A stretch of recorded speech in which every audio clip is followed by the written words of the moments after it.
নমস্কাৰ এই মুহূৰ্তত আহি পৰিছে ৰাতিপুৱাৰ কেইবাটাও বিগ ব্ৰেকিং নিউজ। আজি হৈছে 24 ছেপ্টেম্বৰ। অলপ পিছতে লাখ লাখ মহিলাৰ একাউণ্টত পোনে সোমাব 6টা আঁচনিৰ টকা। 1250 টকাৰ পৰিৱৰ্তে 1500 টকাকৈ সোমাব অৰুণোদয়ৰ প্ৰতিজন হিতাধিকাৰীৰ। অৰুণোদয় আঁচনিৰ হিতাধিকাৰী আজি কৰক এই কাম। অন্যথা আপোনাৰ একাউণ্টত আপুনি অৰুণোদয় আঁচনি 1250 টকাৰ পৰিৱৰ্তে 1500 টকা নাপাব। লগতে লাখ লাখ মহিলাৰ একাউণ্টত 10,000 টকা প্ৰদান কৰা হ'ব। 10 বজাৰ লগে লগে প্ৰতিগৰাকী মহিলাৰ একাউণ্টত এই টকা প্ৰদান কৰিব।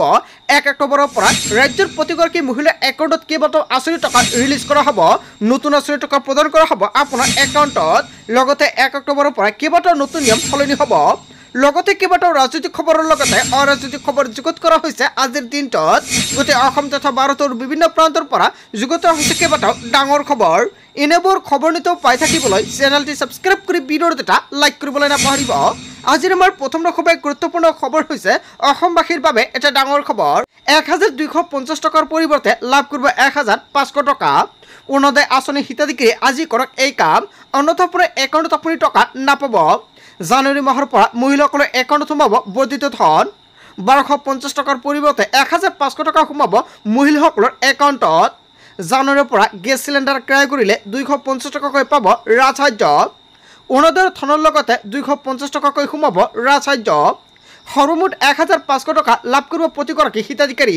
অসমৰ মুখ্যমন্ত্ৰী ডক্টৰ হিমন্ত বিশ্ব শৰ্মাই অৰুণোদয় আঁচনিক লৈ কেইবাটাও গুৰুত্বপূৰ্ণ মন্তব্য কৰিছে।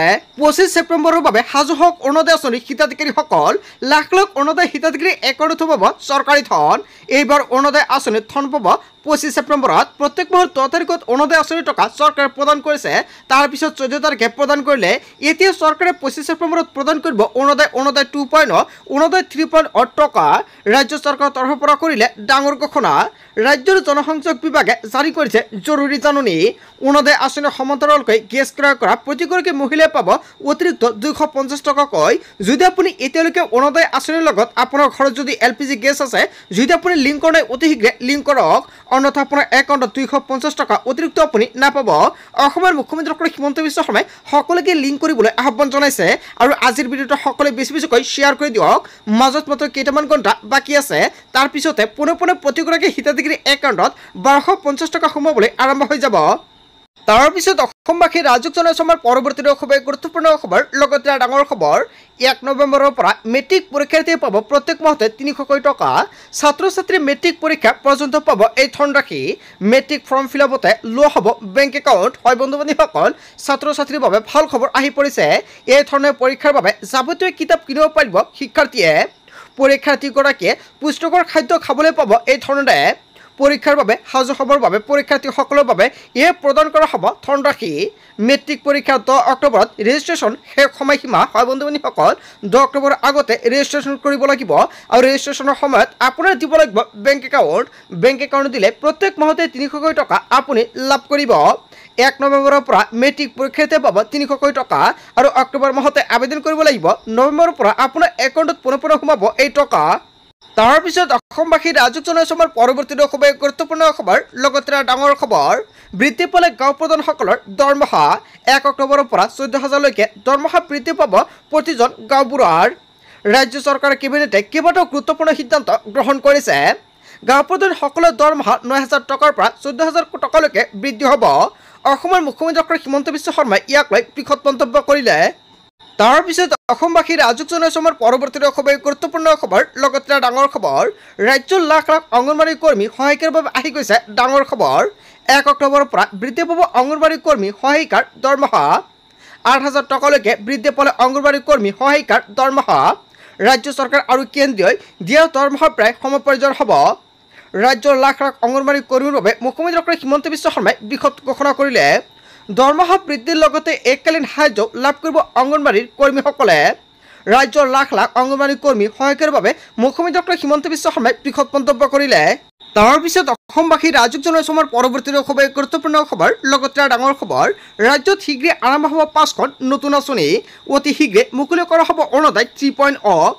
ওদালগুৰি 1,18,000 পৰিয়ালে লাভ কৰিব অৰুণোদয় 3.0 সুবিধা মাজত মাত্ৰ কেইটামান ঘণ্টা বাকী আছে মহিলা উদ্যমিতা আঁচনিক লৈ মুখ্যমন্ত্ৰী ডক্টৰ হিমন্ত বিশ্ব শৰ্মাই বৃহৎ ঘোষণা কৰিছে আত্মীয় গোটৰ মহিলাই প্ৰথম পৰ্যায়ত লাভ কৰিব 10,000 কোটি টকা আপোনাৰ সমষ্টিত যদি আপুনি 10,000 কোটি টকা পোৱা নাই তেনে ক্ষেত্ৰত চৰকাৰৰ ফালৰ পৰা নতুন তালিকা প্ৰকাশ কৰিছে আপোনাৰ সমষ্টিত কিমান তাৰিখত 10,000 কোটি টকা প্ৰদান কৰিব এতিয়া তালিকাত চাওক আপোনাৰ নাম আছে নে নাই ভিডিঅ'টোৰ শেষত সম্পূৰ্ণকৈ জনাই দিম ওদালগুৰি জিলাৰ 1,07,000 মহিলাই এই আঁচনিৰ জৰিয়তে লাভ কৰিব ধনৰাশি মুখ্যমন্ত্ৰী আত্মনিৰ্ভৰ অসম আঁচনিৰ জৰিয়তে উপকৃত হ'ব অসমৰ যুৱক যুৱতী এই আঁচনিৰ জৰিয়তে ওদালগুৰি জিলাৰ 2,500 যুৱকে 2 লাখ কোটি টকা লাভ কৰিব চাহ শ্ৰমিকসকলে 5,000 কোটি টকা এককালীন সাহায্য লাভ কৰিব ৰেচন কাৰ্ডক লৈ মুখ্যমন্ত্ৰী ডক্টৰ হিমন্ত বিশ্ব শৰ্মাই বৃহৎ মন্তব্য কৰিছে প্ৰতিটো সমষ্টিতে নতুনকৈ 4,000 ৰেচন কাৰ্ড বিতৰণ কৰিব চৰকাৰে সৰ্বমুঠ 5 লাখ হিতাধিকাৰীয়ে লাভ কৰিব ৰেচন কাৰ্ডৰ সুবিধা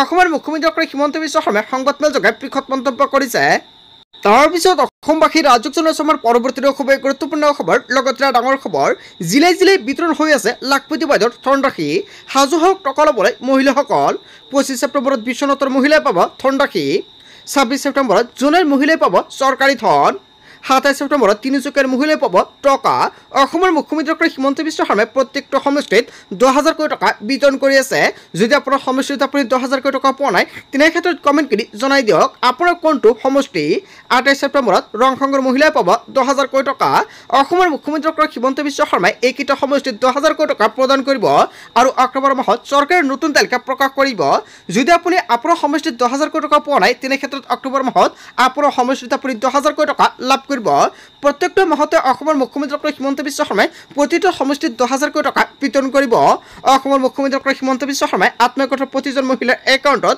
এই টকা প্ৰদান কৰিব যদি আপুনি এজন আত্মীয় গোটৰ হিতাধিকাৰী তেনে ক্ষেত্ৰত আপুনিও এই টকা লাভ কৰিব আপোনাৰ সমষ্টিৰ নামটো কি কমেণ্ট কৰি জনাই দিয়ক আপোনালোকক সম্পূৰ্ণকৈ জনাই দিম কিমান তাৰিখত আপোনাৰ একাউণ্টত আত্মীয় গোটৰ 10,000 কোটি টকাৰ চেক প্ৰদান কৰিব তাৰ পিছত অসমবাসী ৰাজক জনাইছে আমাৰ পৰৱৰ্তী খুবেই গুৰুত্বপূৰ্ণ খবৰ লগতে ডাঙৰ খবৰ জুবেন গাৰ্গৰ ন্যায় বিচাৰি আৰম্ভ হ'ল জন আন্দোলন যিকোনো মুহূৰ্তত গ্ৰেপ্তাৰ হ'ব পাৰে সিদ্ধাৰ্থ শৰ্মা মেনেজাৰ সিদ্ধাৰ্থ শৰ্মাৰ বিৰুদ্ধে পাঠশালা ফেন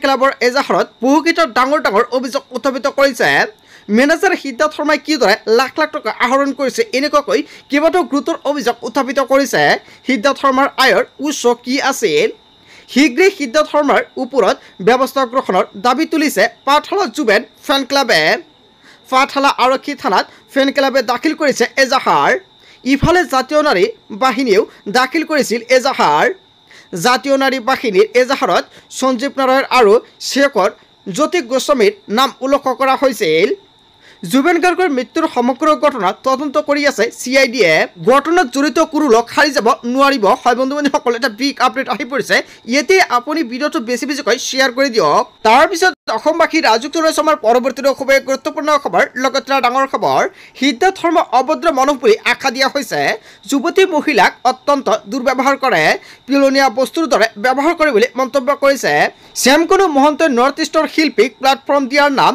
সুখী খাই আছে কোটি কোটি টকাৰ ইনকাম কৰি আছে সিদ্ধাৰ্থ শৰ্মা শেখৰ গোস্বামী কেৱল এয়াই নহয় সঞ্জীৱ গাৰ্গে যিয়ে যিমান ক'লে জুবেন দা আৰু গুৰি নাহে সিদ্ধাৰ্থ শৰ্মা আৰু লগত থকাসকলৰ দায়িত্বশীলতাৰ বাবে জুবেন গাৰ্গক হেৰুৱালো মেনেজাৰৰ নামত সিদ্ধাৰ্থ শৰ্মাই যি কাম কৰিছে সেয়া অতি ভয়ংকৰ এই মন্তব্য কৰিছে জুবেন গাৰ্গৰ সহশিল্পী চুইটি দাসৰ হয় বন্ধু-বান্ধৱীসকল চুইটি দাসে যিকেইটা অভিযোগ উত্থাপিত কৰিছে জনতাই কি ক'ব যদি জনতাৰ কিবা মন্তব্য কৰিব লগা থাকে আপোনালোকৰ মন্তব্যটো নিশ্চয় কমেণ্ট কৰি জনাই দিব তাৰ পিছত অসমবাসী ৰাজক জনাইছে আমাৰ পৰৱৰ্তী খুবেই গুৰুত্বপূৰ্ণ খবৰ লগতে ডাঙৰ খবৰ যিকোনো মুহূৰ্তত গ্ৰেপ্তাৰ হ'ব পাৰে সঞ্জীৱ নাৰায়ণ পোহৰলৈ আহিছে ভয়ংকৰ অভিযোগ ছিংগাপুৰৰ ঘটনাস্থলীত উপস্থিত আছিল সঞ্জীৱ নাৰায়ণ সামাজিক মাধ্যমত মিছামতি তদন্তৰ আওতালৈ আহিব পাৰে সঞ্জীৱ নাৰায়ণ জুবেনৰ সহযোগী শেখৰ গোস্বামীয়ে ফাদিল কৰিলে ৰহস্য ক'ত হেৰাল সঞ্জীৱ নাৰায়ণ জুবেনক অকলে এৰি দিছিল সঞ্জীৱ নাৰায়ণে হয় বন্ধু-বান্ধৱীসকল অৱশেষত আন এটা ডাঙৰ খবৰ আহি পৰিছে ৱাটাৰ পৰ্টৰ হঠাৎ আৱিৰ্ভাৱ ঘটিছে সঞ্জীৱৰ দৌৰি আহিছিল সঞ্জীৱ নাৰায়ণ ইনফৰমেশ্যন কোনে ক'লে নাজানো ইয়াৰ পিছত হোটেলত লগ পোৱা গৈছিল বুলি মন্তব্য কৰিছে মৰ্গৰ পৰা আনিবৰ সময়ত সঞ্জীৱ নাৰায়ণ আছিল আৰু এই ঘটনাৰ পাছতে গুচি আহিছিল সঞ্জীৱ নাৰায়ণ ইপিনে সঞ্জীৱ নাৰায়ণ বিৰুদ্ধে গোচৰ ৰুজু বঙাইগাঁৱত সঞ্জীৱ নাৰায়ণৰ গ্ৰেপ্তাৰৰ দাবী জাতীয় নাৰী বাহিনীৰ যিকোনো মুহূৰ্তত গ্ৰেপ্তাৰ হ'ব পাৰে সঞ্জীৱ নাৰায়ণ হয় বন্ধুবান্ধৱীসকল আন এটা ডাঙৰ খবৰ আহি পৰিছে আজিৰ ভিডিঅ'টো সকলোৱে বেছি বেছিকৈ শ্বেয়াৰ কৰি দিব যাতে জুবিন গাৰ্গৰ হত্যাৰ সকলো ধৰণৰ ওলাই পৰে তাৰপিছত অসমবাসী ৰাজক জনাইছে আমাৰ পৰৱৰ্তী খুবেই গুৰুত্বপূৰ্ণ খবৰ লগতে ডাঙৰ খবৰ 1 টকা মূলত বিজেপিয়ে আদানীক দিলে 1050 একৰ মাটি 10 লাখ গছ ধ্বংস কৰি নিৰ্মাণ কৰা হ'ব বিদ্যুৎ প্ৰকল্প বিজেপিৰ বিৰুদ্ধে কংগ্ৰেছৰ আন এক ভয়ংকৰ অভিযোগ বিহাৰত পুঁজিপতিক 1 টকাতে মাটি দিয়াৰ অভিযোগ বিজেপিৰ বিৰুদ্ধে 33 বছৰৰ বাবে মাত্ৰ 1 টকাত বিজেপিয়ে লিজত মাটি দিছে আদানীক বিজেপিৰ বিৰুদ্ধে কংগ্ৰেছৰ নেতা পৱন খেৰাৰ বিস্ফোৰক অভিযোগ কৃষকসকলক ভয় খুৱাই ভূমি অধিগ্ৰহণৰ অভিযোগ পৱন খেৰাৰ ভাগলপুৰত 2400 মেগাৱাটৰ বিদ্যুৎ প্ৰকল্পৰ বাবে আদানীক মাটি আবণ্টন নিৰ্বাচনৰ আগতে এনেদৰে আদানীক উপহাৰ দিয়ে বিজেপিয়ে পূৰ্বে মহাৰাষ্ট্ৰ ঝাৰখণ্ডৰ নিৰ্বাচনৰ আগে প্ৰকল্প দিয়া হৈছিল আদানীক বুলি উল্লেখ কৰিছে নিৰ্বাচনত পৰাজয় হ'ব বুলি ধাৰণা হ'লে আদানীক আগতীয়াকৈ উপহাৰ দিয়া হয় সংবাদমেলত বিস্ফোৰক অভিযোগ তুলিছে সৰব হৈ পৰিছে কংগ্ৰেছৰ নেতা পৱন খেৰাই পিছত অসমবাসী ৰাজক জনাইছে আমাৰ পৰৱৰ্তী খুবেই গুৰুত্বপূৰ্ণ খবৰ লগতে ডাঙৰ খবৰ ৰাজ্যৰ প্ৰতিখন জিলাতে আৰম্ভ হৈ গৈছে এছআইআৰৰ প্ৰক্ৰিয়া তীব্ৰ তাৰপিছত অসমবাসী ৰাজক জনাইছে আমাৰ পৰৱৰ্তী খুবেই গুৰুত্বপূৰ্ণ খবৰ লগতে ডাঙৰ খবৰ ৰাজ্যৰ প্ৰতিখন জিলাতে হ'ব এছআইআৰ তীব্ৰ গতিত চলিছে এছআইআৰৰ কাম কাজ দুটা পৰ্যায়ত চলিব এছআইআৰৰ কাম কাজ প্ৰতিগৰাকী বিয়াৰ ছুপাৰভাইজাৰলৈ জাননী জাৰি কৰিছে এই কেটেগৰীৰ যিসকলৰ নাম 2005 আৰু 2025 তালিকাত আছে সেইসকল ভোটাৰক চিনাক্ত কৰা হৈছে বি কেটেগৰীত যিসকলৰ জন্ম 1987 পূৰ্বে হৈছিল আৰু 2005 ভোটাৰ তালিকাত নাম নাই সেইসকলক চিনাক্ত কৰা হৈছে প্ৰাৰম্ভিক পৰ্যায়ত এই কেটেগৰীৰ কোনো লোকে কোনো ধৰণৰ নথিপত্ৰ জমা দিব নালাগে এছআইআৰক লৈ কোনো লোকে শংকিত হোৱাৰ কাৰণ নাই নিৰ্বাচন আয়োগৰ স্পষ্ট নিৰ্দেশনা 2005 চনৰ ভোটাৰ তালিকা আৰু 2025 চনৰ ভোটাৰ তালিকাৰ সৈতে তুলনা কৰা হ'ব এছআইআৰক লৈ ডাঙৰ খবৰ আহি পৰিছে কোনো যাতে শংকিত নহয় তাৰ বাবে চৰকাৰৰ ফালৰ পৰা গুৰুত্বপূৰ্ণ সিদ্ধান্ত গ্ৰহণ কৰা হৈছে বন্ধু বান্ধৱীসকল গোটেই অসম তথা ভাৰতৰ বিভিন্ন প্ৰান্তৰ পৰা যুগুত হৈছে কেইবাটাও ডাঙৰ খবৰ এনেবোৰ খবৰ নিতেও পাই থাকিবলৈ চেনেলটি সাবস্ক্ৰাইব কৰি ভিডিঅ'ত এটা লাইক কৰিবলৈ নাপাহৰিব So thank you for watching full video.